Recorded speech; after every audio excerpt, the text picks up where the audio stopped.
alasarina na ny apokalipsy araka ny baiboly.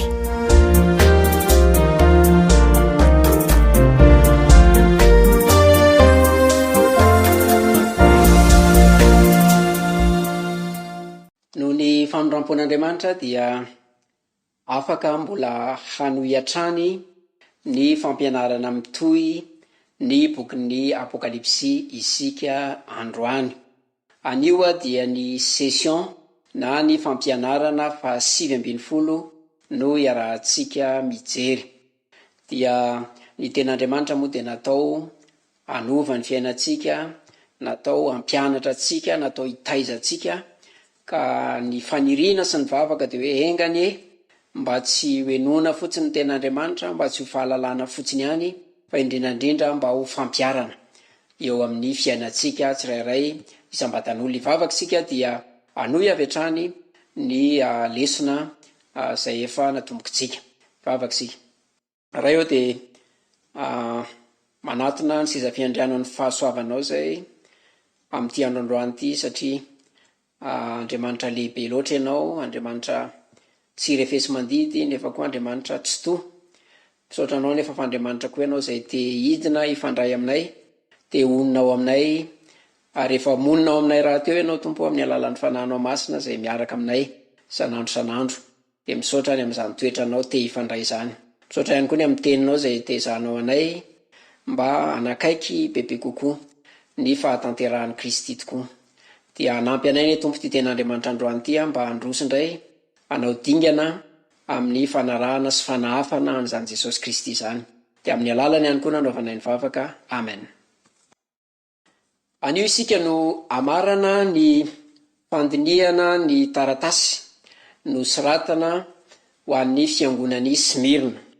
Arak'izay voasoratra ao amin'ny apokalipsy toko 2 dia ny 9 ka hatramin'ny 11. Androany dia ny tapany 2 amin'ny 11, miampy ny 11 no atambatsika, amaranantsika ihany koa sy amezatsika an'izay voalaza rehetra ho an'ny fiangonan'ny Smirna izany. Zao ny vaky ny teny apokalipsy toko 2, 10 tapany 2 sy ny 11. Aoka ho mahatoky hatramin'ny fahafatesana ianao, dia omeko anao ny satroboninahitra fiainana izay manatsofina. Aoka izy hiaino izay lazan'ny fanahy amin'ny fiangonana izay maharesy dia tsy hosimban'ny fahafatesana faharoa.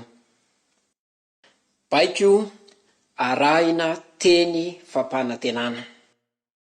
Izay no ambaran'i Kristy amin'ny fiangonan'ny Smirna eto amin'ny 10 tapany 2. Baiko arahina teny fampanantenana. Aoka ho mahatoky. Mahatoa-teny mandidy no manokatra avy hatrany ny fehezanteny. Lohahevitra lehibe ao amin'ny bokin'ny apokalipsia dia resaka hoe mahatoky ity. Inona ny dikany hoe mahatoky? Ny hoe mahatoky dia manambara toe-po tsy azo ozongozonina manoloana ny fandraisen-dahatra iray. Toe-po tsy azo ozongozonina manoloana ny fandraisen-dahatra anankiray. Manambara ihany koa tsy fiovana manoloana ny fiovaovan'ny tontolo manodidina sy ny fiovaovan'ny fotoana. Ary ny hoe mahatoky ihany koa dia manambara firaketam-po tanteraka amin'olona na amin-javatra. Ireo zany ny hevitra ao anatin'ny hoe mahatoky. Raha ny marina dia tsy mandeha irery, tsy mandeha samirery izany hoe mahatoky izany, fa misy fototra mafy iorenana. Inona ny fototra mafy iorenana ilay hoe mahatoky? Andriamanitra ilay mahatoky mihitsy sy ny toetrany mahatoky no fototra iorenan'ny toetra mahatokin'ny Kristianina. Andriamanitra dia tsy mandainga, marina mandrakariva izy, tsy miova izy ary tsy mivadika amin'ny fanekeny sy ny teny fampanantenana. Andriamanitra mihitsy zany mahatoky, noho izany dia antsoina hahatoky ihany koa ny Kristianina tsirairay avy. Antsoina hahatoky ihany koa ny fiangonany Jesosy Kristy. Ato amin'ny boky ny Apokalipsia dia Jesosy Kristy no lazaina hoe vavolombelona mahatoky. Zany mitantsika amin'ny Apokalipsy toko 4:10, andininy 2:20. Ary ao amin'ny Apokalipsy toko 7:20, andininy 2:20 sy ny 9:20, ny antsonan'i Jesosy dia hoe ilay mahatoky sy marina. Ilay mahatoky sy marina. Koa satria ary mahatoky Andriamanitra telo izay iray, izay antefan'ny finoan'ny kristianina, dia antsoina mba hahatoky ihany koa izy ireo amin'ny fanarahany dia an Jesosy Kristy. Eto amin'ny Apokalipsy toko 2, andininy 10, tapany 2, dia tsy resaka fotoana loatra no tsindriana amin'izany hoe mahatoky zany, satria ny voasoratra eo dia hoe aoka ho mahatoky hatramin'ny fahafatesana ianao. Zany hoe hatramin'ny fahafatesana izany dia tsy resaka fotoana loatra no tsindriana amin'izany, fa resaka vaika sy hamafinjavatra no tsindriana eto. Azavaiko ilay hevitra. Ny hoe hatramin'ny fahafatesana izany dia azo adika koa hoe na dia ho tonga hatrany amin'ny famonoana ho faty aza. Zay zany ny heviteny eto. Aoka ho mahatoky zany ny kristianina na dia ho tonga hatrany amin'ny famonoana ho faty aza. Zay ilay resaka vaikan-javatra sy resaka hamafisan-javatra, hamafinjavatra. Zay ny tena resahana amin'izany hoe kristianina mahatoky zany. Io andininy io dia mifanindran-dalana amin'ny Apokalipsy toko 2:20, dia ny 2:20, zao ny ilazana ny kristianina hoe ary tsy nankamamy ny ainy intsony izy na dia ho faty aza. Tsy hoe tsy tian'izy ireo ny ainy, tsia, tena tian'izy ireo ny ainy fa tsy nankamamy izany izy noho ny amin'ny asaribidin'i Jesosy Kristy, asaribidin'ny fanarahana ny Kristy, asaribidin'ny filazantsara, tsara lavitra, dia tsy nankamamy ny ainy intsony ireto kristianina reto araka ny Apokalipsy toko 2:20, andininy 2:20. Didina hifikitra amin'Andriamanitra trany, tsy hiova amin'ny finoany sy ny fanarahany an'i Kristy, ny kristianina tany Smirna, na dia ho tonga hatramin'ny famonoana azy ireo ho faty aza, izany fifikirany amin'ny finoana izany. Zay ny tena tian'i Jesosy Kristy ambara eto. Araka ny efa natsidika tery aloha, dia narahin'i Jesosy Kristy teny fampanantenana izany baiko nomeny zany. Inona ilay teny fampanantenana eto? Dia omeko anao ny satroboninahitra fiaina. Ny Loka na valisoa omena ho an'izay mahatoky hatramin'ny fahafatesana izany dia ny satroboninahitra fiainana. Ny teny ampiasaina eto amin'ny Apokalipsia dia tsy ny satroboninahitra ny mpanjaka akory, fa ny satroboninahitra izay omena ny atleta nandresy tamin'ny hazakazaka lavitrezaka nataony. Zay zany ny kisary sy ilay voambolana ampiasaina eto. Ny testamenta vaovao iray manontolo dia miresaka momba ny valisoa na ny Loka omeny ireo kristianina nahatoky teo amin'ny fanompony sy ny fanarahany an'i Kristy, satria marina sy mpamaly soa Andriamanitra.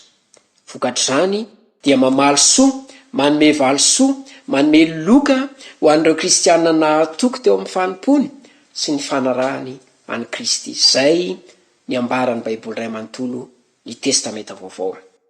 Korintianina voalohany toko 7, andininy 5:20 dia miteny izao teny izao: ary ny mpiazakazaka rehetra dia mahony tena amin'ny zavatra rehetra, kanefa ireny dia mitady satroboninahitra mety ho lo ihany, fa isika kosa ny tsy mety ho lo.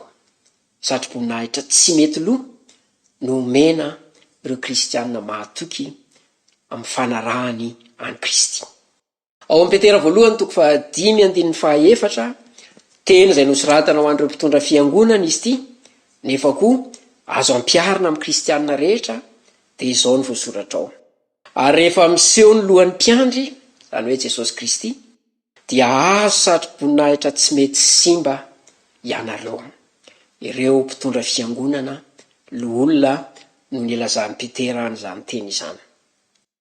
Ny tena tiana ho tsindriana zany eto dia izao hoe tena kasitrahan'Andriamanitra tsy maivana aminy, tsy sanatria ho diny tsy hita, fa tena manan-danja aminy ny fiaretan'ny kristianina sy ny fijanonany ho mahatoky amin'ny fanarahany any Kristy. Misy lanja amin'Andriamanitra tompoko izany. Tsy sanatria ho diny tsy hita izany, tsy sanatria maivana aminy izany, fa tena akasitrahany izany hoe kristianina mijoro mahatoky amin'ny fanarahana azy zany. Ary any amin'ny farany dia avahany ireo izay tena ny fikitra marina taminy sy nahatoky tamin'ny fanarahana azy. Ny 140 no mamarana ity taratasy ho an'ny fiangonana tany Smirna ity. Famaranana izay itovizan'ny taratasy rehetra, ireo taratasy anankifito, ity ambara ity. Izao ny ambaran'i Jesosy Kristy any amin'ny faran'ny taratasy. Izay manatsofina aoka izy iaino, izay lazain'ny fanahy amin'ny fiangonana. Efa fitenin'i Jesosy Kristy tany amin'ny filazantsara io teny io, isaky ny avy mampianatra izy dia miteny hoe izay manatsofina hoety miaino, aoka izy iaino. Inona ny tena tian'izany ambara?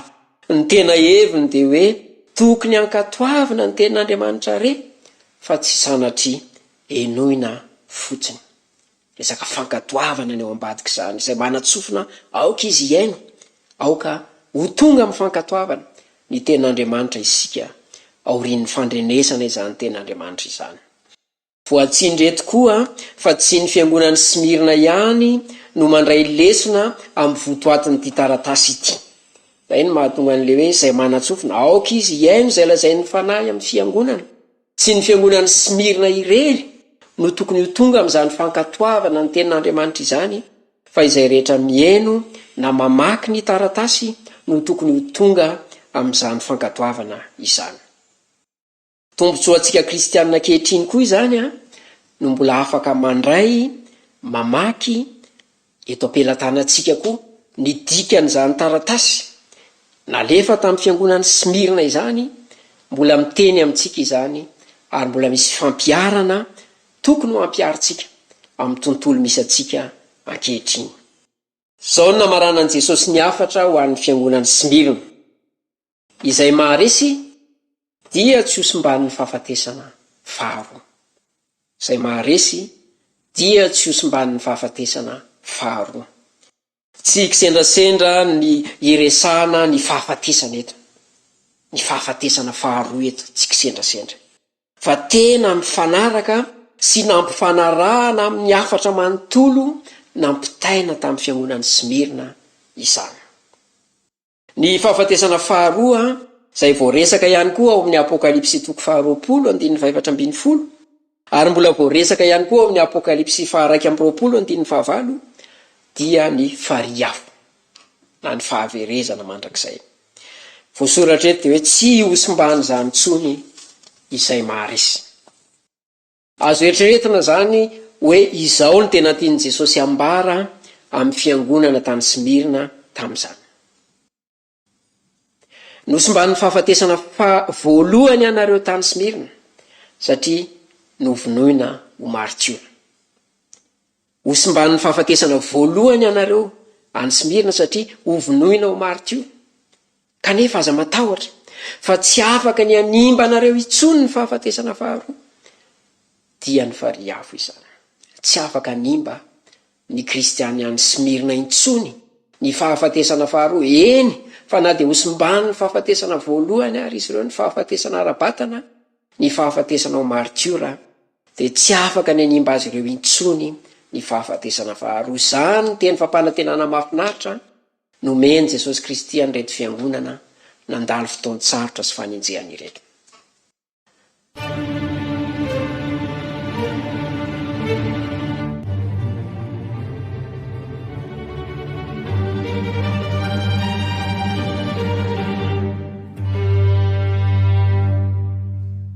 Eto am-pamaranana dia iroso amin'ny fampiarana isika. Ahoana no azontsika ampiarana izany tenin'Andriamanitra izany amintsika fiangonan'Andriamanitra ankehitriny?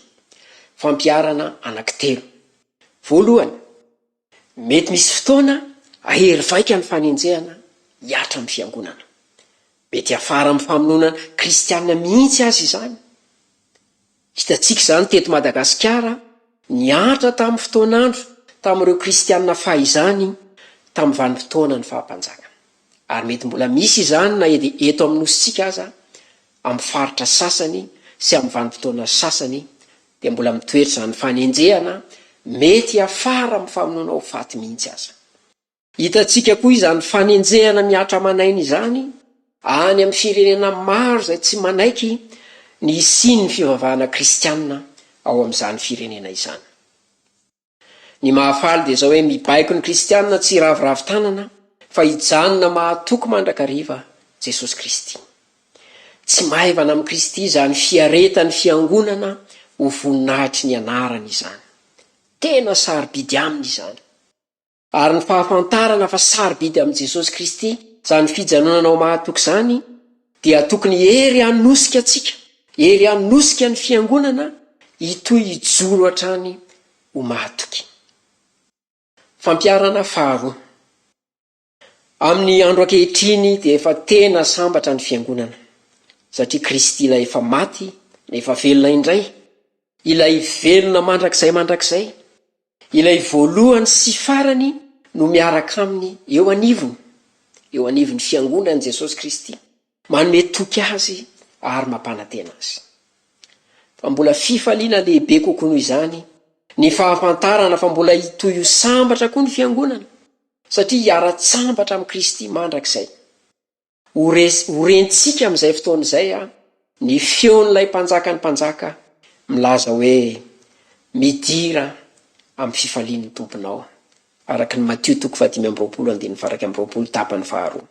Tsy anakery amintsika intsony ny fahafatesana dia ilay fahafatesana faharoa amin'izay fotoana izay fa ho velona mandrakizay amin'ny fifaliana eo anilan'ilay lohan'ny fiangonana isika.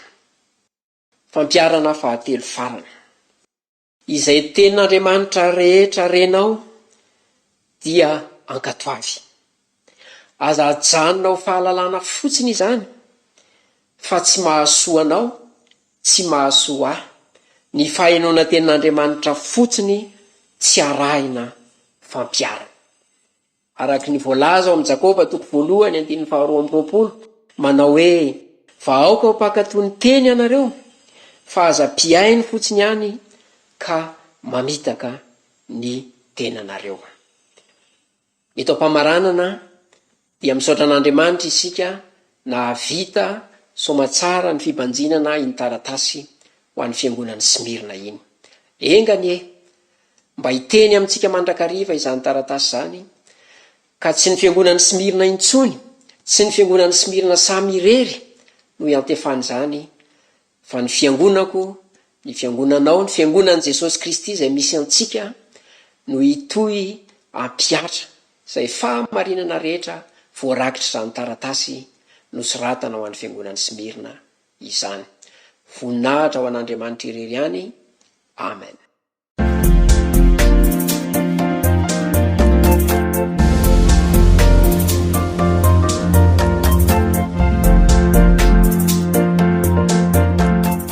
Alasarina na ny Apokalipsy araka ny Baiboly.